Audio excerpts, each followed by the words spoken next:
I'm Laura. And I'm Jessica. We're two moms from Colorado doing the best we can not to mess up our kids too badly or rip out too much of our hair. We started this podcast back in 2018 as a way to get together and just talk about being moms, venting and sharing funny stories.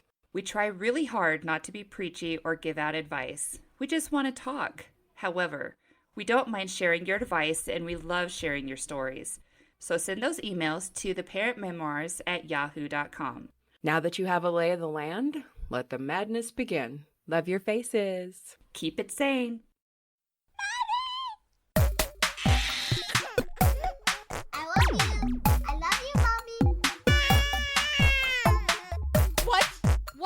What?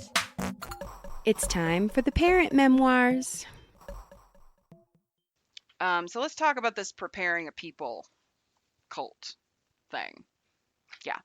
This is a doomsday group that believes that the end of times is coming. Right. And they are preparing people for the end. Now, Lori, I don't know if preparing a people believes this, but Lori believes that the world is going to end on July 22nd of this year. Okay. I would pay so much goddamn money to be in her jail cell when the clock strikes midnight on July 23rd. Yeah. I would probably give up my whole 401k Yep. just to see the look on that bitch's face when that little fucking smile that she's had in court looking all fucking cocky and you just want to slap that fucking lipstick right off her. Right. Oh, God. Now, in December of 2018, Vallow and Daybell appeared together on a Preparing a People podcast called Time to Warrior Up.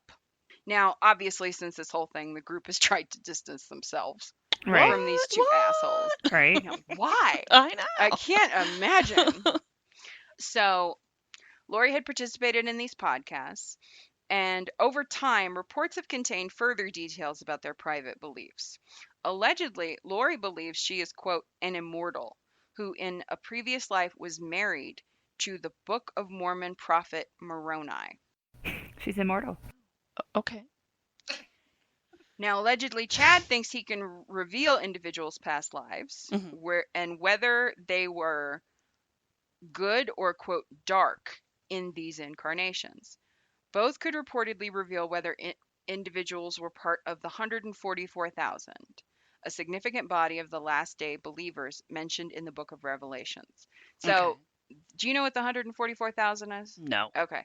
So what it is in the book of Revelations, there are the original 12 tribes of Israel, and there were 12,000 people in each of the 12 tribes, which is the 144,000. Okay. So I believe the belief is that when the end of times comes, only 144,000 people will be brought up to heaven. All right. Okay. Where do we pre-order? Huh? Where do we pre-order our tickets? For the pre-order our tickets. I was like, wait, what's going on? I know, right? If they're only 144, I mean, we gotta get to them quick. Yep.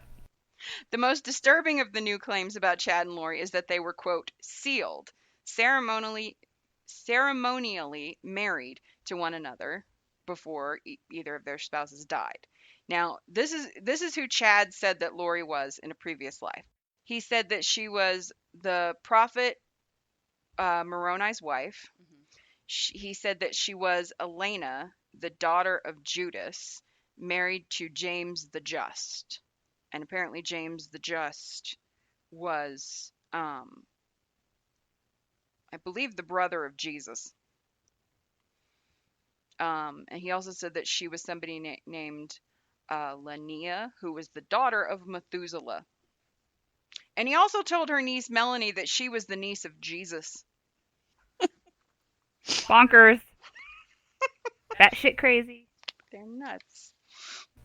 Wackadoo. I need to see James the Just.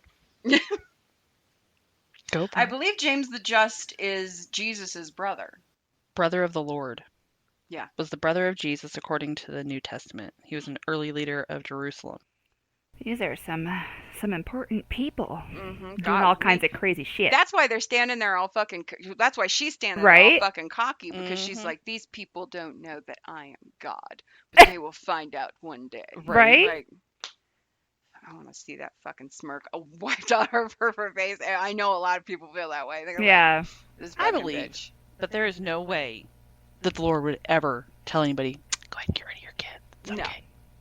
No. Yeah. But Right? here's the, we'll get there. So here's the timeline of the Charles thing. So by February 2019, Charles Vallow is so freaked out by this whole thing that Now? like his marriage is yeah, Now he? now he's freaked out. Well, it was all of 2018. I mean, it took a year of like kind of Yeah. building up to this. Yeah. So February of 2019, Charles Vallow changes his $1 million life insurance policy to list his sister because he believes JJ will need to live with them and he wants something Right. or Right. if he dies because at this point he's starting to freak out. Yeah. Like, Rightfully so. yeah. Right. So Charles in February also Charles files for divorce from Lori. Okay. Now in the document, this has been all over the place. Vallow accuses his wife of becoming quote infatuated, at times obsessive about near-death experiences and spiritual visions. Now this is actually what's written in the divorce filing. Mhm. Mother, Lori Vallow, has recently become infatuated, at times obsessive about near-death experiences and spiritual visions. Mother has told father, Charles Vallow, that she is sealed, eternally married, to the ancient Book of Mormon prophet Moroni, and that she has lived numerous lives on numerous planets prior to this current life. Mother also believes that she was married to James the Just in a past life and also lived as Mary French in the 1800s, who was Joseph Smith Jr.'s natural grandmother. Joseph Smith Jr. is the founder of Mormonism. Yep. Yep. He's the prophet. That white dude I was talking about in the beginning. Wow. So she was the great grandmother or something of the founder of Mormonism. Mother also informed father that she is a quote translated being who cannot taste death, sent by God to lead the 144,000 into the millennium. Translated beings cannot die, cannot reproduce. You've had 2 kids, but okay. Right. Do not need food or sleep and do not feel sorrow of the world. Mother believes that she is receiving spiritual revelations and visions to help her gather and prepare those chosen to live in the New Jerusalem after the Great War as prophesied in the book of Revelations. On January 29, 2019, during a phone conversation between the parties after their physical separation, Mother informed Father that she was a god assigned blah, blah, blah, blah, blah, blah, blah, blah, blah.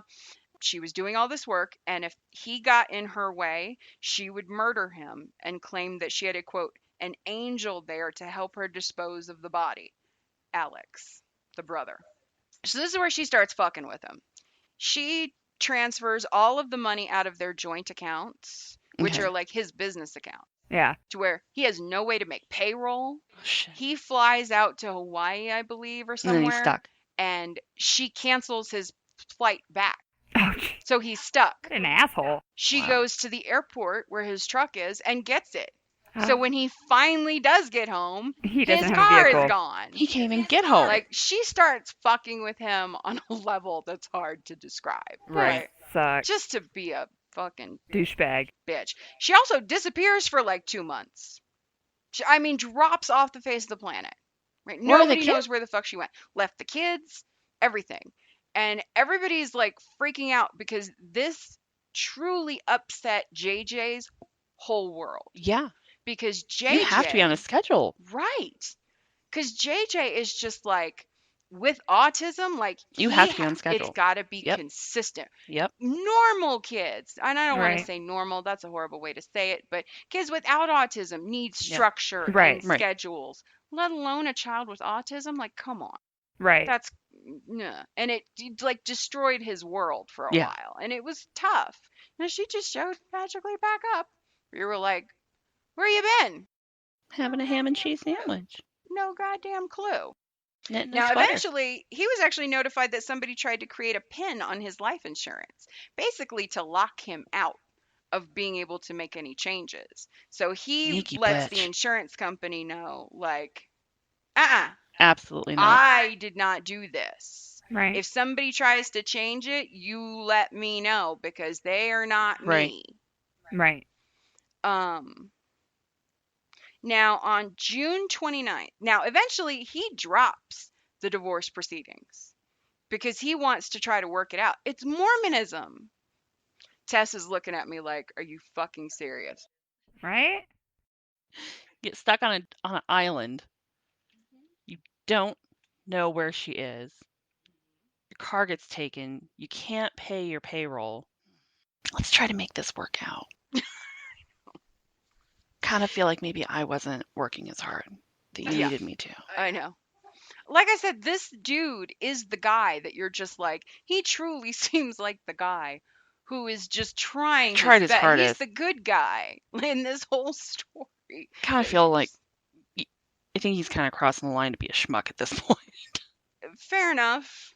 I Fair mean, enough. but because he converted to be a Mormon for her. Absolutely. So it's not like he was even raised saying, don't get divorced, don't do But this, he was it's not raised appropriate. Catholic.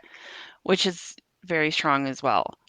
But I'm sorry, you're getting This screwed is around with your crazy. life insurance and everything. That they're not doing that for shits and giggles. Right. That would indicate that your life is possibly in In danger. danger. Why are they worried about you dying? Right. Like, seemed a little suspicious. Or maybe you just got to keep your enemies closer. Maybe that's what maybe that's what he was trying to do. It is what it is.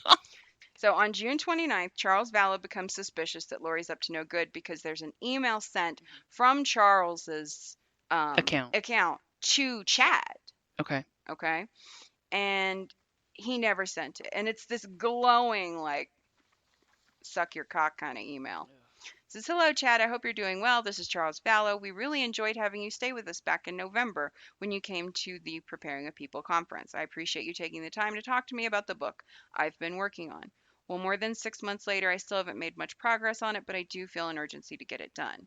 And it just goes on and on and on and asks him to come stay with them. And he even, like, in this email, he even offers to pay. But I will gladly fly you down here early next week before the holiday and cover your expenses. You could stay in our guest room like before, or in a hotel if you prefer. I hate to take you away from your family, but I know this book is vital to my speaking success. Like, all this stuff, and he's like, I didn't fucking send this. Like, Right. I already know who you are, right. and I don't want you in my home. Exactly. Like, okay. Now, he eventually emails her brother, Adam. So the And nice guy. yeah, the nice Okay. brother. Right. And says, open this letter and see what she did. I'm not sure if the relationship with her and Chad Daybell, but they're up to something. She created an email alias for me as I've never set this one up. She sent this yesterday, and I guess she forgot all her emails are on the computer at my house. I asked her to explain it, and she started blaming you. So she says, oh no, that was something Adam sent. Mm. Why would Adam do this? Right. Like, Jesus. She started blaming Adam, Brandon, who is Melanie's husband. We'll talk about him on the next one, for perpetuating the scheme against her. Just more of her paranoia. She will not explain it. I'm going to send it to Chad Daybell's wife.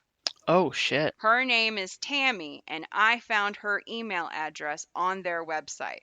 I've got her cell number too. He just signed his death warrant at that point. Uh-huh. Yeah. 11 days later, he's dead. Sounds very suspicious to me. What do you think? Blah, blah, blah. So 2 weeks later, after sending this, Charles was shot and killed by Alex. Here's how this went down. Lori had just moved into this house because they were still separated, right? Okay. And there was some sort of child exchange thing going on. I think Right. JJ was at school, but Tylee was there, right? Okay. So was Alex. Alex had spent the night. Now, there's no furniture in this place. When you see, like, the cops' body cams, like, Yeah. it's just an empty place. It's weird because they're still moving in, apparently. So here's the story they told the cops. Alex had stayed the night with them. Charles showed up, and there was some sort of fight. Tylee stepped in between Charles and Lori, fearing that Charles was going to hurt her, which by all accounts, this is not Charles's personality. Right. But okay, fine. She ran to the bedroom to get a bat. Alex ran and got a gun he always carries. They claim that Charles took the bat from Tylee and actually hit Alex on the back of the head with it. And Alex said that he shot Charles in the chest in self-defense. He said he was like pushed him away and he was charging back at him. Okay, fine. And you can see him in the video like he's dabbing this little cut on the back of his head. The cops say at the time, they're like, this is one of the weirdest crime scenes I've ever seen in my life. First of all, it doesn't look like he's actually been hit. Right. Because his own sister probably hit him in the head. I don't think she even hit him. I think they just nicked him. And that was it. Yeah. Right? There's the body cam footage is kind of creepy because she's standing out in front of the house and they're asking her questions and she's just kind of like in her sunglasses and he's Like, how long is this going to take? right. And the cop's like, so you just moved in? She's like, yeah, we just moved in. It's like, hi neighbors, here we are. Sorry for the murder. Like, or sorry for the shooting. And she's like Right. making giggly jokes about it. And Oh, he just died. Like wow. literally just died. And the cops, like when they drove them, I think they were driving them back from the police station back home. Mhm. They were like, it was the weirdest car ride. They were almost like nonchalant and kind of like giddy. And I'm thinking, yeah, she just got away with it. And Yeah. she knows it. Yeah. She knows he's dead. Plus, she Yeah. doesn't know that she's not the recipient of the life insurance yet. So she thinks she's a millionaire. A millionaire. She ain't. Nice. She ain't at all. Right? Yep. So to wrap up this episode, she lies for some reason to Colby about how he died. She tells Colby that he had a heart attack. And Colby runs over to the house to comfort them. And then he Finds blood everywhere. well, he talks to Tylee, and Tylee's telling him how awful it was, and he's like, "What are you talking Right. about?" And he's immediately skeeved out. Like he feels like something is wrong, and I need to get the fuck out of here. And Right. he books it out. And get this bitch actually texts his older children saying he died. Sends a text message. And then doesn't answer any of their questions. They're like, what the fuck are you talking about? Won't answer their calls, won't answer their texts, won't have a funeral service, nothing. And also, I think she also told the kids he had a heart attack. And it was like, wait a minute. So she probably accidentally told her son that he had a heart attack when she meant to tell his. More than likely. Yeah. So, I mean, she's just, and then I think she posted on Facebook a few days later, like, I've got all these kids and no life insurance. Thanks a lot. Like, who gets it? His sister. I'm like, Good. Yeah. Good. She didn't go to your crazy ass. Because the kids wouldn't have had it anyway. Right. Yeah. Exactly. So, I think that's a good place to stop it. We can do the rest on Wednesday night. We will finish up this saga of these fucking crazy bonkers ass people on Cuckoo. Wednesday. So until next time, I'm Lara Mack. I'm Jessica James. And I'm the Tess. Love your faces. Keep it sane. And I got nothing. There you go. Hey, parent peeps. Thanks for checking out part 2 of our Lori Vallow series. Don't forget to subscribe so you don't miss the next episodes. And make sure to check out our sister show, Q is in Cucumber, hosted by me and Tanya Edwards, where we talk about the crazy world of customer service. If you enjoyed our show, please make sure to rate, comment, and share where you can. Love your faces.